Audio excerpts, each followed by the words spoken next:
एक बीबी हुजूर की बारगाह में आई, उसने आके हुजूर की खिदमत आली मर्तबत में अर्ज की, हुजूर मैं जब भी आती हूँ कुर्ता यही पहना होता है आपने, या रसूल अल्लाह सल्लल्लाहु अलैहि वसल्लम, और इसको तो इतने पैबंद लगे हैं कि गिने नहीं जाते, तो हुजूर अगर इजाजत दे तो एक कुर्ता ना बनवा लूं आपके लिए। तो हुजूर ने फरमाया बनवा ले। वो बीबी कुर्ता बनवा के लाई, उसने बड़ी मोहब्बत से बनाया। उस जमाने में जो कोई नक्शो निगार होते थे उसने सजाए अपने अंदाज में, अब उसने प्यार से बनाया, मोहब्बत से बनाया, ये भी बातें सही है। तो महबूब पाक की बारगाह में ला के थाल में पेश किया। हुजूर की बारगाह में थाल में, कुछ बंदे ज्यादा नेक हो जाते हैं, सामने वाले को परहेजगारी का मशवरा देते हैं, कहते किसी को कोई शय न लिया करो। तो मैंने कहा अगर हुजूर ले लें तो तलब करना मना है, लेकिन कबूल करना तो मेरे मुस्तफा का तरीका है। तो भाई ये हमें ना उतना ही नेक बनाओ जितना मेरे रसूल ने हमें बनाया है। दो कदम आगे बढ़ के कुछ लोग मशवरे देते हैं, ये मशवरा दुरुस्त नहीं। नबी पाक ने फरमाया तू किसी से तलब न कर, लेकिन अगर कोई तेरी तरफ तोहफा बढ़ाए तो उसे कबूल कर, मोहब्बत में इजाफा होगा। जब हुजूर कबूल करते हैं जो कायनात को बांटते हैं, तो फिर तो दूसरे पे कैसे पाबंदी लगा सकता है। मेरे रसूल करीम अलैहिस्सलाम को उसने पेश किया, का हुजूर कबूल कर लें। हुजूर ने कबूल किया। अब हुजूर उसका चेहरा देखने लगे, मुस्कुरा के फरमाया तेरा दिल करता होगा मैं पहन के भी दिखाऊं, बेखबर हो जो गुलामों से वो आका क्या है, तेरा दिल कर रहा होगा पहन के दिखाऊं। तो कहा हुजूर दिल यही करता है, मैं ठहर मैं पहन के आया।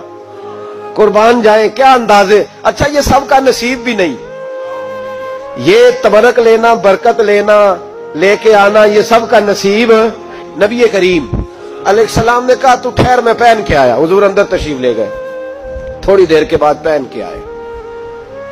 उस खातून को इतनी खुशी हुई कि उसकी आंखों में आंसू ही आ गए। कहने लगी देखो मेरा नसीब मैं बना के लाई हूं, मुस्तफा ने कबूल फरमाया। बड़ी राजी हुई, चली गई। हजरत साल बिन साद कहते हैं करीब एक सहाबी खड़े थे, और शारहीन ने लिखा है मामूली आदमी नहीं, हजरत अब्दुर रहमान इब्ने औफ थे, सहाबा में सबसे अमीर आदमी। अल्लाहु अकबर, जरा लुत्फ देखिएगा। कहते वो करीब खड़े थे, जब हुजूर ने पहना ना तो तारीफें करने लगे, कहने लगे सोनिया कमाल ही हो गई है, महबूब क्या बात। हुजूर उसके बनाने की मोहब्बत की भी क्या ही बात है, पर जो अल्लाह ने रंग रूप आपको अता फरमाया उसकी भी क्या ही बात है। या रसूलल्लाह इतना प्यारा लग रहा है, इतना प्यारा। जब कोई ज्यादा तारीफ करी ना तो तारीफ करने वालों की भी अपनी अपनी नीयतें होती है ना। जब ज्यादा ही तारीफ की तो हुजूर ने फरमाया तुझे पसंद आ गया दे दूं। या रसूलल्लाह बड़ा, तो फरमाया चाहिए, का हुजूर मेहरबानी हो जाए तो क्या ही बात है। सरकार अंदर गए, वो पुराना कुर्ता दोबारा पहना, और मेरे रसूल पाक अलैहिस्सलाम ने उस कुर्ते को उतारा। बुखारी पढ़ रहा हूं, और नबी पाक ने ला के दिया, फरमाया चल यार वो भी राजी हो गई या तू भी राजी हो जा, चल दोनों राजी हो जाए। वो भी राजी होके गई, तू भी राजी होके जा। उसको दिया, हुजूर चले गए। सहाबा बाद में उस सहाबी के पीछे कहने लगे यार तू तगड़ा बंदा है, तुझे जरूरत ही नहीं थी। और हुजूर अलैहिस्सलाम ने बड़ी मुश्किल से कबूल किया। हुजूर तो किसी की तरफ तवज्जो ही नहीं करते, तलब ही नहीं करते, और अगर आज हुजूर ने कबूल किया और इतना प्यारा लगा तो तुझसे बर्दाश्त ही नहीं हुआ। किस तरह का आदमी है तू। जब लोग उसके गिर्द इकट्ठे हुए तो हजरत अब्दुर रहमान इब्ने औफ की आंखों में आंसू आ गए। कहने लगे मेरे भोले दोस्तों तुम्हें गलती लग गई, तुम्हारा क्या ख्याल है मैंने वलीमे पे पहनने के लिए लिया है, तुम्हारा क्या ख्याल है शादी की दावत में पहनूंगा, तुम क्या समझते हो ईद वाले दिन पहनूंगा। और गोया अपनी दाढ़ी को पकड़ लिया। कहने लगे देखो बाल सफेद हो रहे, फल पक रहा है, गुनाहगार बड़ा हूं, अगरचे बदर में भी गया हूं, ओहद में भी तलवार उठाई है, माल भी दिया है, हर जगह गया हूं, पर किसी अमल पर भरोसा नहीं।